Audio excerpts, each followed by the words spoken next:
Okay, we are live. I'm so excited. Welcome to another episode of the Unfiltered Doctor. I am Dr. Dana Mincer, owner and founder of Love Health Direct Primary Care, and I'm here with Dr. Rachel and Dr. Nicole.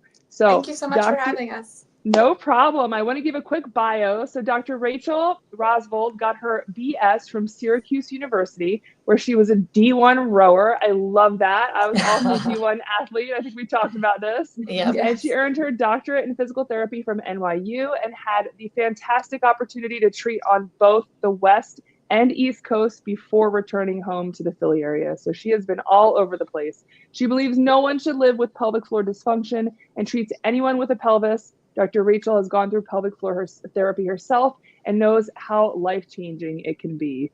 That is amazing. I'm so happy to have you here. Thanks for having me. And Dr. Nicole, I'm simplifying your name for the sake of simplifying it, but Dr. Totally Nicole Schaefer, she graduated from Temple University with a Bachelor's of Science degree where she was a D1 gymnast. Go athletes. This is awesome. We're like 3 D1 athletes here.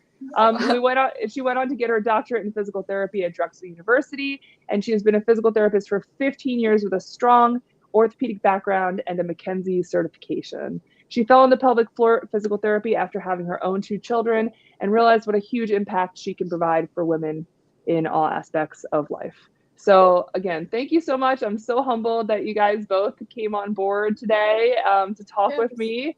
Thanks for having us. Yeah, thank you. It's a treat for us.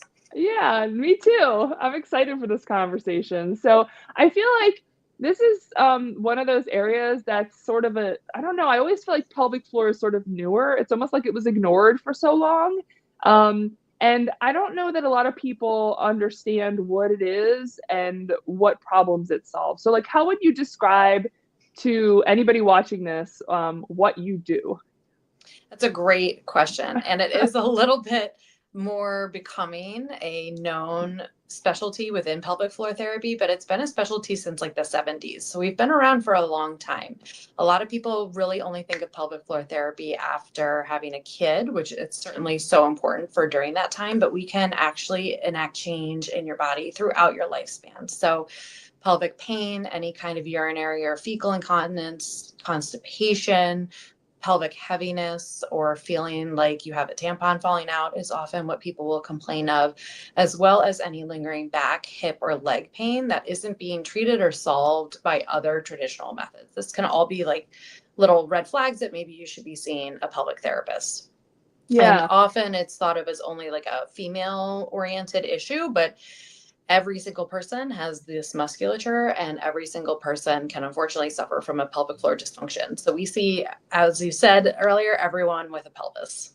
Yeah. And I think that's important to note. So if you happen to be a male and you're watching this, you should continue watching this because there's going to be a lot more discussion about this coming up. Absolutely. I think we had this discussion in person a while ago, but when I said, can you define like what is the pelvic floor? You know, because I think a lot of people think about this as the vagina or the muscles around the vagina. Yeah. And, you know, I think people need to understand more of like, oh, awesome. Wonderful. Yes. We have our favorite prop. I'm trying to center it. There we go. So the pelvic floor is all of the red, all of these muscles here. I feel like I'm so backwards with my view. There we go. And it does many things. It attaches to our hip bone, our pelvis, our sacrum, our spine. It's the end of many systems. It acts as a pressure system. So as we breathe, the pelvic floor actually moves up and down along with our diaphragm. So if we're having issues with pain with sex or inserting a tampon or having that pelvic floor tightness, a lot of times those muscles aren't moving up and down as they should be in our everyday life. So we really talk about breathing a lot. The pelvic floor acts as a sphincter with the urethra and the rectum, and obviously the sexual functions. But when we talk about the pelvic floor, we're talking about all these muscles, all the red. So just for everybody, your normal anatomy, if you can stand it upright so they can see what like this is a front. So here's the back. So that's from the back, and that's basically like your spine, coccyx, sacrum, coccyx. Right. Okay. Okay. Then this would be the 2 front hip bones that you can feel in the front, right below your belly. Your pubic bone, so right about where your button on your pants is. If you're wearing low waist, if you're in high waisted pants, and don't follow this, but it's normally like right about that lower waistband, and we're looking deep into the bowl of the pelvis. So this is right in the hammock of tissue that holds everything up in it. Awesome. Okay. So I think that's great. I need one of those in my office. They're awesome. Yeah, I know. Everyone, all our patients love looking at it. It's so much easier to explain it. They're like, oh, okay. Is until you see it, sometimes you forget that everything is connected, right? Like nothing works on its own. And I always tell people, I've never seen someone and been like, oh, you know what? Only your vagina is not working correctly. There's always a different system involved. And when you see it, that they all attach together, that they do connect to like your back, your hips, your spine, it all kind of makes a little bit more sense, which I think is really nice when you tie it together. Yeah, and I think it's important to note that those muscles, for the most part, a lot of those muscles are the same whether you were born genetically male or female, right? So the muscles that you're showing us in that pelvic floor space there, how many muscles are there? Do you guys remember this from a minute? There's a bunch. So they're different layers. So we like to think about it like the anterior triangle of your levator ani. That's only a couple versus the bowl of your pelvis has really big ones in there, like your puborectalis that helps control your colon, relaxing and releasing the stool, or any of these larger muscles that help control the hip. So I don't remember the actual number. I'm a little embarrassed about that, but yeah, there's a bunch in there.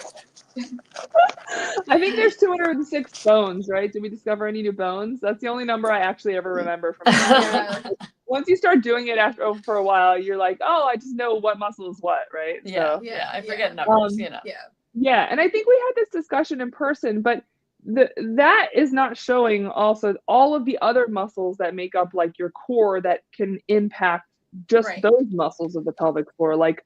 Yeah. So your core, your TA runs right above here, and it connects and it works with the pelvic floor. So our core is so much, has so much to do with what's going on, and that coordination is our biggest challenge, I think, for a lot of patients, is that connection with our core. We don't know how to contract our pelvic floor or initiate our core, or we're compensating in all these crazy ways, and that's why we're leaking. So we love to find the root of the problem, figure out why they're leaking, why they're having this pain, and find the solution. I think a lot of people forget too that when we talk about the deep core, we're not really talking about the 6-pack abs, right? We're talking about the muscles that even start up in your ribs. We're talking about some of the muscles on your back that should be co-contracting with your abdominal muscles as you're moving, as you're doing everything. So most people are like, oh my gosh, I really want that 6-pack. And a lot of the times we're like, okay, we need to go back a little bit and do that kind of building blocks first of your pelvic floor, of your TA, of your really deep core, before you can then kind of show off that 6-pack. Yeah. So there's a lot more to the system. A lot of people only think of it as like a peeing and pooping system, but it actually helps manage so much more of that pressure system. We even see people who have a very large history of like herniations. Well, that's a pressure mismanagement, right? So if we can help manage your pressure throughout your abdominal cavity, you'll feel better overall. So it's very multifaceted, is what you're saying, and everything is connected. It really is. And I just find it like so interesting how like your hip rotators, like the ones that we're all learning in, med school or PT school or whatever, you can actually like reach them in the pelvic floor. So like us taking that great orthopedic background that we both have and figuring out what's going on with the hip, what's going on with the back, because if the back and hips are tight, well, the pelvic floor is going to be tight because it is your pelvic floor, right? So it's just wild how it's all connected, and we're looking at everything and helping people with this chronic back and hip pain that they've never been able to resolve. Well, it's probably a good chance coming from your pelvic floor. Well, so that leads me to my next question. Can you tell everyone a little bit more about how you got started in this? Because you both have orthopedic backgrounds. I don't know that everybody understands. There's a lot of different specialties within physical therapy, right? Sure. Just like there are in medicine, and so what how did you land this path, basically? Sure. Do you want to go first? Or? Sure. So I went to PT school thinking I would be working in pediatrics. And along the way, I kind of found my way into really loving neurological based approaches to orthopedic concerns. So why is something happening, and like maybe diving deeper into why these muscles are reacting that way, or developmentally what's going on. As you mentioned before, we used to move a lot. My husband was in the Navy. And so moving from place to place, getting the experience to work in every aspect of pelvic floor, or sorry, in physical therapy that you can. I did outpatient, I did inpatient, I did pediatrics, I did absolutely everything you can think of in the pelvic floor, physical therapy realm. And everywhere that I was treating, I kept asking, especially women, what are your goals? Or if this wasn't happening to you, what would you want to be doing? And often so many people would tell me, oh, I want to do, say, jumping on the trampoline with my kids, but I'll pee myself. Or, oh, I want to be able to run after my grandson, but I'll pee myself. And I was very lucky at NYU. We were given a whole pelvic floor curriculum. So I knew already that we could help with these issues, and these were not issues that you had to live with. I think so much of what we treat in pelvic floor has become normalized because of how common it is. And we always like to say, just because it's common doesn't mean it's normal. And I knew that we could help these people get back to what they were doing, even after their ACL replacement, or after they had recovered from surgery, or whatever normal PT thing it was. We could dive deeper and figure out the pelvic floor issue as well. And that just brought me along into going back, taking more classes, doing a wonderful mentorship, and really learning more about the pelvic floor itself. And I just love how you can just bring someone's life back to them, right? Like if you always feel like you're limited in doing something, oh, I don't want to do this, I'm going to pee my pants, or worst case scenario, have a complete lack of bowel control, or whatever the case may be, you're really going to limit your life.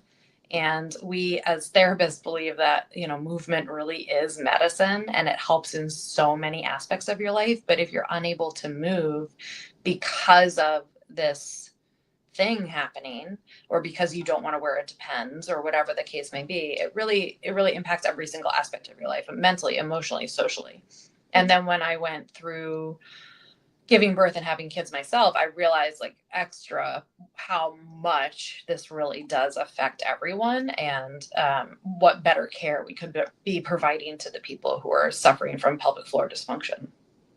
Amen.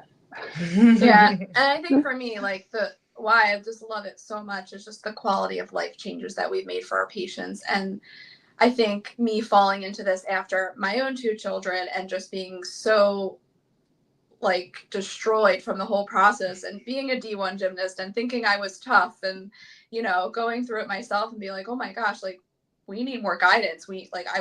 My goal is to help women, and we're doing it, and it's just amazing, these changes that we're making, and the different lens I think we both have, because we have treated in all these different settings, and have done the orthopedic things and treated backs and hips, and my McKenzie certification. So what McKenzie is, it's a assessment technique to classify back and hip pain, and it's really awesome. I mean, sometimes my patients are like, "Are you a magician?" Because they're better in one visit. I mean, it's just like, not everyone's that way, but it classifies back and hip pain, which is so tricky to do.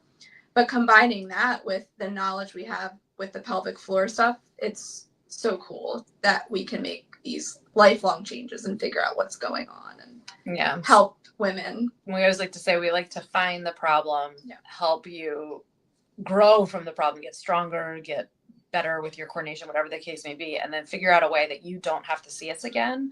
Or if you do have a flare-up, you know what to do. We think that the empowerment of having the patient involved in their care, as I'm sure you know from your practice, is so important. And we love the fact that we will see people like running on the trail, but not in our office. It's really special. Yeah. And so now you have time, I imagine. So we both, we all went outside of the insurance system. Don't get me started on how the large insurance companies are the largest legal cartel that exists these days. But that's a story for a different time. But so we both just made that decision, and I imagine yours was similar in that you felt like you needed time and to be with people, right? And I think that somebody who's not in the room with your patient shouldn't dictate what that care is for your patient. So, like we were talking about, all these things are so related. And when we're treating the pelvic floor, chances are we're also going to be doing something with your back or your hips or your ankle, like whatever the case may be. And we don't want our patient to be getting a bill 6 months later when the insurance company gets around to it saying, oh, we're not approving this part of your treatment because it wasn't pelvic floor. Right. Well, it's all related. And, you know, if they talk to us, we could probably convince them, but that doesn't happen. So the quality of care and the improvement in patient outcomes has been huge. Yeah. That's amazing. And Yeah. so you guys started initially by going into people's homes. Are you still doing that? Are you, or how are you working that now? Yeah, a little bit. So we have an office in Horsham, and it's beautiful.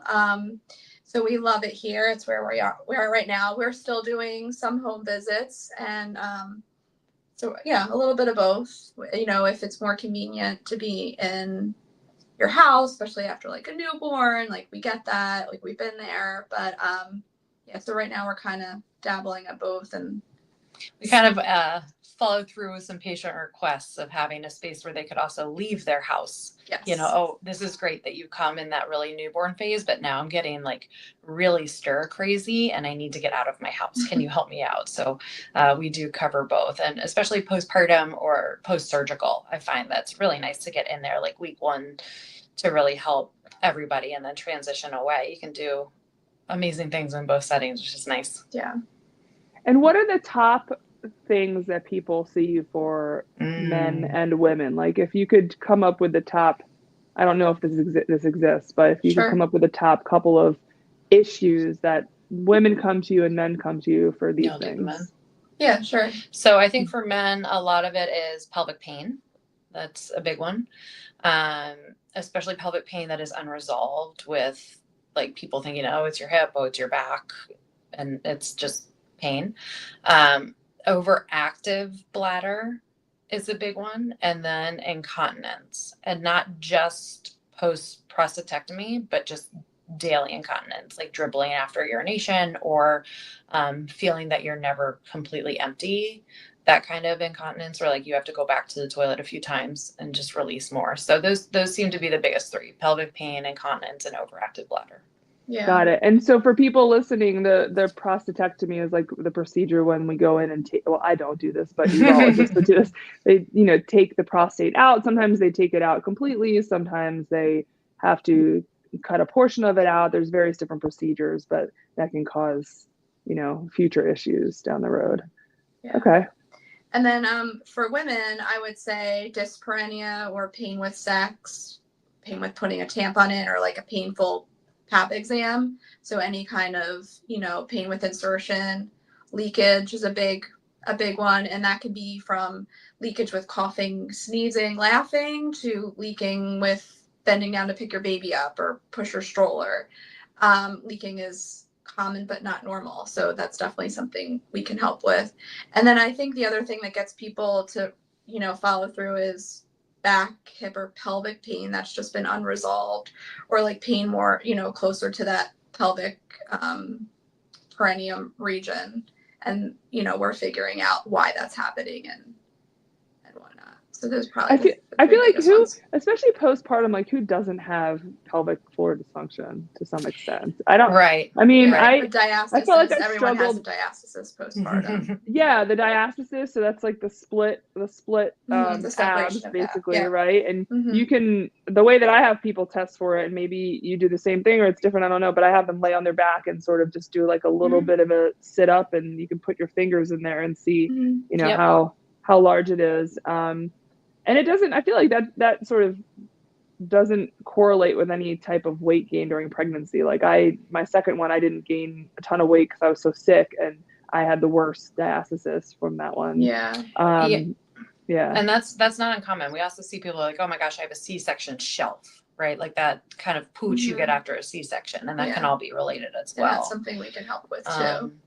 So it's really fascinating. You know, like many places, not here, but many places in Europe, it's 6 weeks postpartum, you're sent to physical therapy or pelvic therapy, just to make sure that you have everything in a row. Even if you're not having active issues, how can we prevent issues 20, 30 years later down the line? And we also have been seeing more and more people coming in. Maybe their kids are like 11, 12, 13, but they're still having these issues that they first had when they were postpartum. And now they finally have the time to take care of themselves. And that's awesome, because I always like to think about, yeah, we're treating the person in front of you and we want to hit all of your goals, but also we want to make sure that when you're 80, when you're 90, how is this impacting your life and how can we help it from impacting your life then? So I think being really proactive when you're able to is amazing. Yeah. And to learn the coordination, because it's so hard for some people to coordinate and contract those muscles and just have no idea how. But if we're figuring this stuff out now and teaching you how to, you know, manage and fix your symptoms, then we're not going to run into, you know, we've treated people in the hospital and incontinence is a big thing, you know, towards the end of care. So, you know, if we can get you stronger to coordinate those muscles and create healthy habits now, we can prevent a lot of things in the future. And I always like to, I mean, I know that the title gives it away, but we're not just giving Kegels, right? I was going to ask you that. Tell me, right? what's your view? Right. Tell me your real thoughts on Kegels. I think for some people, they're so important, right? If you don't know how to turn a muscle on, that's really hard. And so sure, you can learn how to do it, but this is my biggest but. If you look at people and if you look at the evidence-based research, you know, 70 to 90% of people do not do a Kegel correctly when they think they're doing a Kegel. So what we often see are these accessory muscles taking over from the pelvic floor. So a lot of what we do is retraining of that coordination.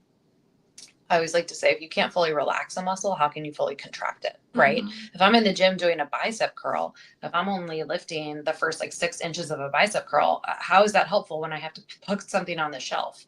Same idea with your pelvic floor. You do have to have that full range of motion. So we always like to, for lack of a better term, beat people up, right? You have all these muscles, your legs need to be stronger, your hips need to be stronger, your booty needs to be stronger.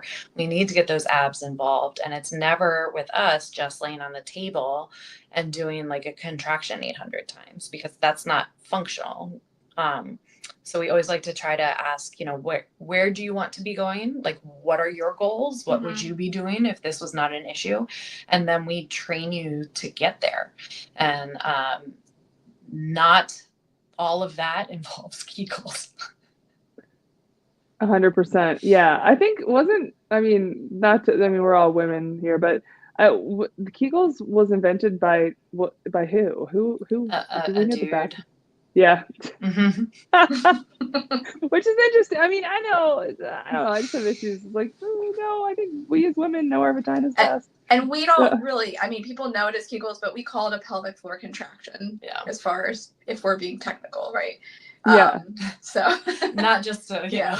Yeah. So we like to teach a pelvic floor contraction, the correct way to do it, how to contract, how to relax, and how to coordinate with that. So we have like a grading system that we grade the strength of that area. And we also take a whole body approach, right? Like, everything. why is this happening? What's going on? What is your sleep habit? What is your diet like? What is your water intake? What are you doing functionally? Like, we look at the entirety of your life, because we're treating something that affects your whole life. So I think if you're only really focusing on like that one, all right, turn it on, turn it off, turn it on, turn it off, then functionally we're not going to make much progress. Like, do we give it for homework? Sure. For some people, they really need it. Does everybody need it? Most likely no, right? So it's a tool to use, but not like the only way of treatment, for sure. Do you think it makes a difference when someone seeks treatment? For example, if they seek treatment immediately after if it's a female, have had a baby, or like immediately when incontinence starts for a man, versus if they let things go for a couple of years or many years and then come to seek treatment? Does the time frame change just based on body patterning? Yeah, that's a great question. I think the earlier we see patients when they notice these symptoms, the earlier we can get rid of it. And our bodies are great at compensating. It's what we do. The body will take the path of least resistance. So then you're creating all these new, not great habits to compensate for the leakage or, or whatever they're going through. So yeah, I think the earlier we see patients, the better, so we can nip it in the butt, get you better, and not have to be leaking for 3 years. Yeah, we have some people who are like, look, the first little bit of this is going to be really frustrating because we're breaking your habit. It's not because you're doing anything wrong. It's not because your body wasn't trying to protect you for so long, but we have to break this habit. And until we break the habit, whether it's squeezing only your legs and your butt to do a pelvic contraction to stop urine, or whether it's not controlling your pressure correctly when you're pooping, whatever it is, we have to break the habit first before we can then retrain you in the correct way. So it's not super fun sometimes to break a habit, right? They say like 7 days to break a habit, but it does make a big difference. So we always like to say, as soon as you see symptoms, like come in and get checked out. Even if it's postpartum and you don't see much going on, there is so many clues that your body's trying to tell you that maybe you can't pick up on, but we certainly have the training to do so. Yeah. And we even think like prehab, right? Like yeah. before you're having surgery, even if it's for abdominal cancer or anything like that, like before you're needing the services, we can certainly help you on the way of getting ready for pre-childbirth, pre-surgery, pre-whatever you're doing, because then we're able to build that really nice foundation before you need it. And I think that's really important too. Yeah. So what are the warning signs, if there are any warning signs for people in terms of, I know we've gone over like the majority of things that you see, but are there specific warning signs that you would say pop up that's like, boo, boo, boo, red flag, you guys need to get some therapy for your pelvic floor?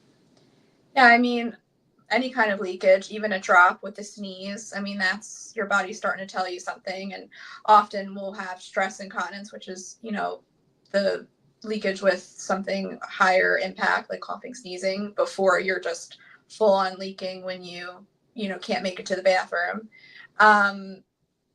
Pelvic pain, back pain. We always like to say you should not be in pain, right? That's your body's warning system. And you shouldn't be leaking anything.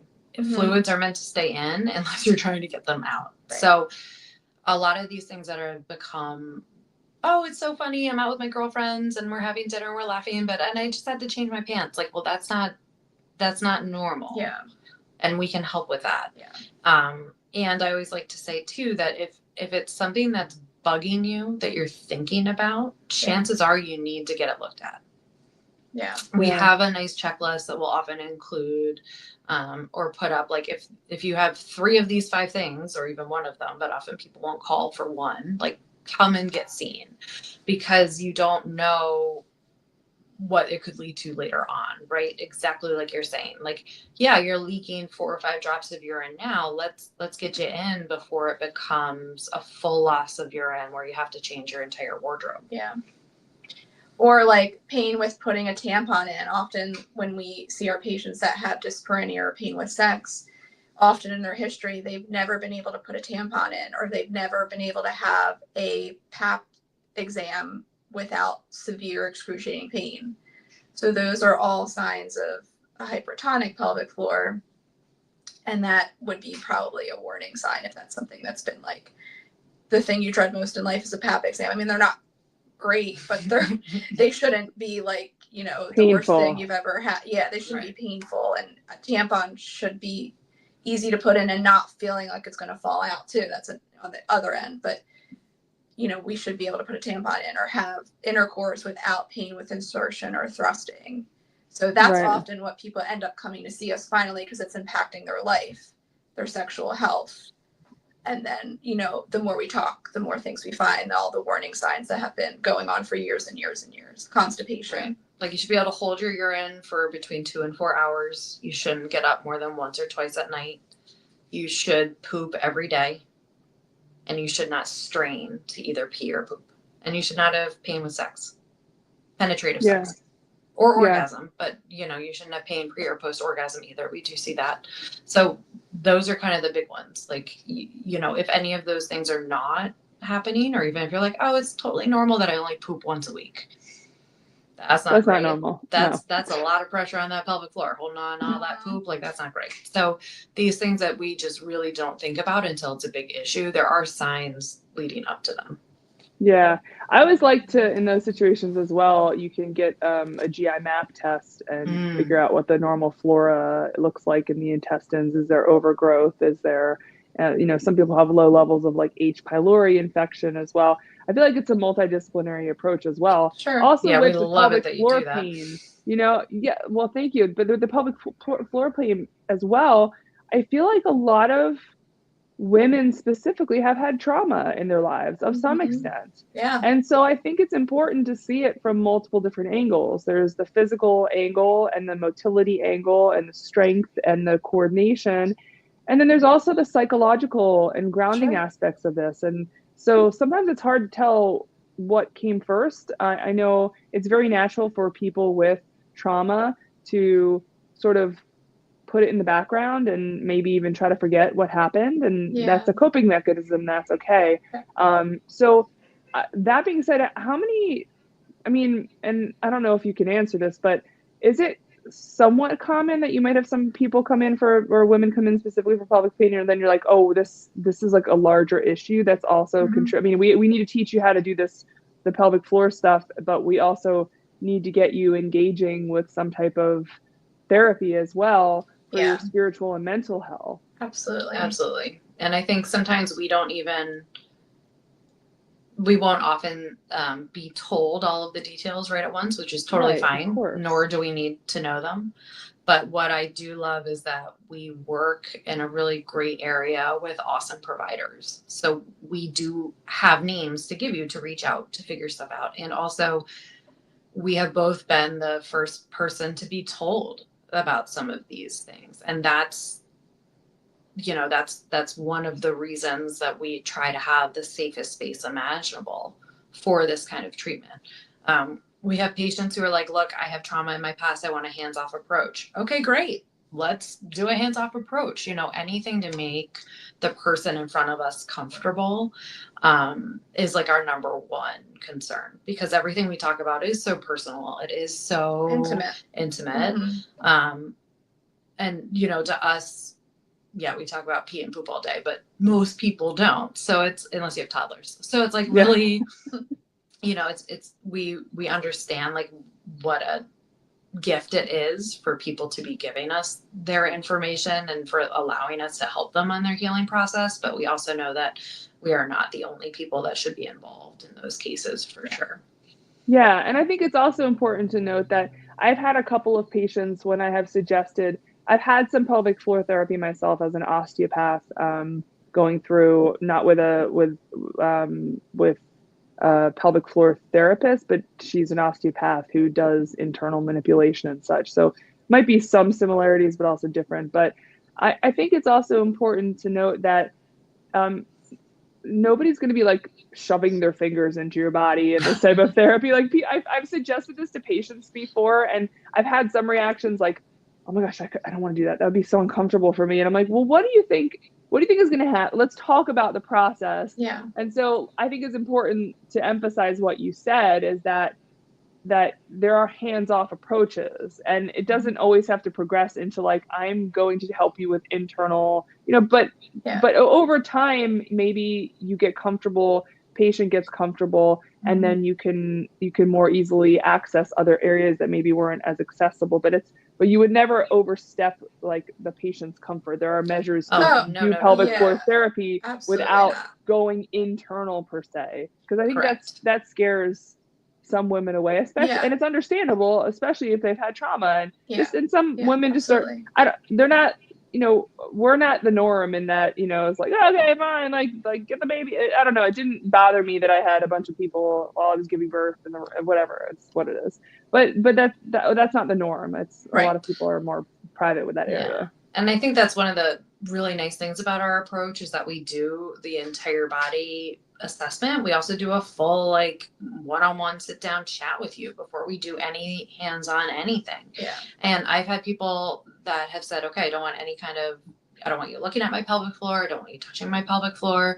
Okay, fine. And we do really great together. Your comfort, if you're not comfortable, then there's no point in doing it. Right. Yeah. So I think that's really important. Thank you for highlighting it, because it is something that people are concerned about. And there's absolutely nothing you have to do when you're with us. Yeah. There are things that we can suggest and you can say no. And I always like to tell people, like, I'm going to ask you some invasive questions. If you don't even want to answer the questions, then don't answer it. It's not a big deal. We'll move on. Not a big deal. Your body will tell us plenty without me ever putting hands on you. It's really okay. Yeah. And it's so important. I think that time, again, like going back to the getting out of the insurance craziness, having time, just general time with people helps to develop a relationship of trust over time. I always say, especially in primary care, it's like if I had 7 minutes to spend with my friends, I wouldn't have any friends. That you can't develop any type of relationship of trust with anybody that way. And so if like you're bouncing back and forth between multiple different physical therapy patients and like that's just not intimate, it's not private, and it doesn't give the time that you need to establish that trust. And you're with one of us the whole time. Right. We're not passing off to anybody. You know, you're with either Nicole or I. So it's really a special relationship we get with our patients. Yeah. I think they're really lucky to have you guys, because I think that the best providers are those that have been through it themselves, that understand. You know, I think that really makes all of us passionate about what we do, is that yes, this is our job, but we're on a mission as well. Like the mission is to make society in general and leave this world better than we found it, right? Exactly. And if we can do that one person at a time, that makes a huge difference. Exactly. Yep. We love what we do. We're very lucky. Yeah, I agree. It definitely comes through. You guys radiate energy of joy. Thank you. So do you. Oh, thank you. So anything that we should cover, I guess, that I'm realizing it's like almost 12:30 now, but anything that we should cover that that I didn't cover or didn't ask you guys? I feel like we covered most of it. Okay. I think the one thing we said initially was just like, you know, helping people getting back to like returning to running or whatever, you know, higher level impact. Like, you know, both us being D1 athletes, like we get it. We've done every kind of sport under the sun, CrossFit, you know, I've done aerials, I've done all this crazy things. She did Ninja Warrior. Can we tell people that? I was going to ask, can we tell people that?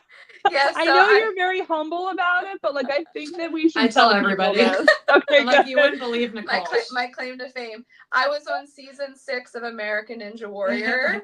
So yes, I still like. I wish I would have done better. So maybe once my son becomes a ninja himself, we'll go back as a mother-son duo, and I'll get my big comeback here. But no, so I flew to St. Louis. I had to like do a whole submission video, and it was quite an experience. I mean, it was really cool to be on set, and training for it was super fun, and my grip strength was top of the line back then. So that people underestimate that, by the way. That's like, because I rock climb, and so I've been off. I'm going to go back hopefully this week, but like I've been off for 7 weeks or 8 weeks or something after my hysterectomy. And it's going to be very difficult. Like you lose grip strength very quickly, and you just not doing those types of activities is, it's amazing. Oh, but that brings me into so as Division I athletes, by the way, and as a Ninja Warrior, I think that it really gives us that capability. It's a different understanding of body mechanics, right? Because like you've lived it as well. Yeah. And I think that also people have such a benefit in seeing you, because you two, especially because of your background with the D1 sport, and then also with the orthopedic background. Because I always say, a lot of times when I see people, I'm like, oh man, from a yoga teacher perspective, right? As well as an osteopath, I see people and I'm like, oh, I just want to fix their posterior chain. Like their whole posterior chain needs work, right? It's like, people don't realize that your glute muscles are, I always say, like, that's the hardest thing during pregnancy, at least for me, was I feel like my butt went flat. And not even about what it looked like, but having strong gluteal muscles is huge in terms of keeping your spine erect, right? And then the other thing was just a strong back. So, all of us are sort of like this, most of us all day long, and we're hunched over. Yeah. And then how that impacts not only your abdominal, your core area here, but you also have a back that's part of your core as well. And like how to get your scapulae back and down together. So I find myself doing a lot of counseling with patients about that. And if I could just get everybody to do a little bit of stabilization type yoga, among other things, breath work and everything. Yeah, absolutely. We should talk about that. What about like the diaphragm? What does the diaphragm play in this? A lot of people are engaged in, just it's like shallow chest breathing. And so I try to really, from a yogi perspective, and I try to say, okay, we need to expand your diaphragm, teach you how to breathe from your diaphragm again. But that also plays a huge role in pelvic floor. It's all connected, right? Yeah. So the diaphragm, as but I'll just remind everybody listening, sits right underneath kind of the rib cage. And as it pushes down, it's pushing all of your organs down to allow your lungs to have more room to fill up with air. So when you take a really deep breath in, the diaphragm should move down and the pelvic floor should relax. And then as you breathe out, your diaphragm should come up to compress those lungs and allow the air out, and your pelvic floor should come up so that your belly maintains that intra-abdominal pressure. And a lot of people think about it as belly breathing. I'm sure you see this too when you tell someone to belly breathe, that they kind of just like thrust out their belly. Yeah. And it's not a muscular movement, right? You're not using your abdominal muscle. You're trying to expand all of the ribs and your entire body to allow each lobe of your lung to open up and to have more air. And how we like to look at it is anytime you're slowing down your breathing, anytime you're activating that really nice deep breath, you're activating your vagus nerve. Your vagus nerve also slows down your fight or flight response. It goes to most of your organs, if not all of them. It goes to your pelvic floor. So by slowing down the breathing and by controlling it, you're helping your brain remember that your pelvic floor and your diaphragm should work together to maintain that intra-abdominal pressure. So breathing is one of the biggest things that we have people do. In different positions, sideline, back, on your belly, even quadruped, whatever we can to get that motion, because we find it so important to regain that connection with the pelvic floor. And then once we do, integrate it into how we move, how we work out, how we lift, how we push a stroller, how we run, all of those things. Like once we learn it, then we move it towards our function and get it to work with you so that you can do the things you want to do. Especially if you're relying on your breath to hold your breath and like lift that really heavy bag of laundry or like get this thing out of the car. It's not going to be successful long term. So we always like to go back to the basics and then build on them. Yeah. So great question. No, that's one of our favorite muscles. Yes. Yeah, mine too. I love it. It's amazing what you can do when you teach people just how to like expand their space via the diaphragm. Move the body how we're supposed to use it, right? And then, and you just feel better. Like you feel an immediate relief of pretty it. Cool. Yeah, that's awesome. Well, I love that you do it too. Yeah, I had such a good time talking to you today. It's fun. Thanks for having us. Thank you so much for joining me. This was for our guest. This was like an impromptu conversation. We had planned it, but we didn't really know what we were talking about fully. Yeah, and I think it went great. That's our favorite. Yeah. So, we should tell people. So I'll put when this gets posted on the YouTube channel, I will put in the description all of the information about how people can get a hold of you. Okay, perfect. Thank you so much. Your website. Let me see if I can put this up here right now. Let's see. It's upliftpelvicpt.com. Upliftpelvicpt.com. A pelvis with a heart is our logo. Let's see. There we go. I put it on the bottom. Can you see it? Nice. Yeah. Uplift. Oh, wow. Pelvicpt.com, cool. Right? You got it. Yeah. So, and I'll put this all in the comments and everything. And this is awesome that you guys have a location now in Horsham, Pennsylvania. We're so pumped.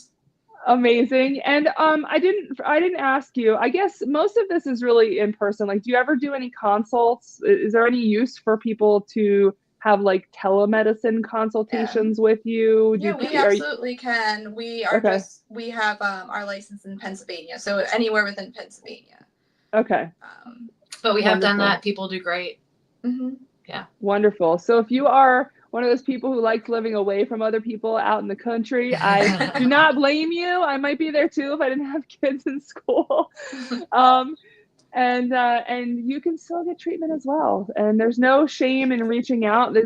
All of these issues, I feel like these are just more the norm, and we're just now starting to become open more to talk about it. Have a discussion about it. Yeah. It's amazing. My mom, she's 70. How old is she now? 70 something now. She was one of the first female physician assistants. Like I think there were like 3 females in her graduating class. Mm-hmm. And that whole generation, I feel like they think it was normal to just, I do babies and now I can't do anything without peeing myself. And part of me's falling out. No big deal. Like, no big deal. It's like, we should have a whole other discussion. This is another topic that I want to reach, just with my own experiences recently going through a partial hysterectomy, which I'm totally okay with, and I'm feeling wonderful now. And I jogged this morning, but the concept of in the Western part of the world that we just do pull the cervix on everyone. I would like to eventually have a conversation around that. Just food for thought for another time. I had to seek a lot of guidance from all over the world, and also just find a more open-minded surgeon, given that I did not have any cancer. The reason I wasn't getting my uterus removed it wasn't for cancer issues. Right. But the concept of leaving the cervix seemed to be just very difficult for a lot of the Western population. And the cervix is basically suspended in your ligaments of your sacrum and your uterus, right? And so I don't know, maybe a topic for another time in terms of that'd be great. Differences in recovery between leaving the cervix and taking the cervix, and more to come. So yeah.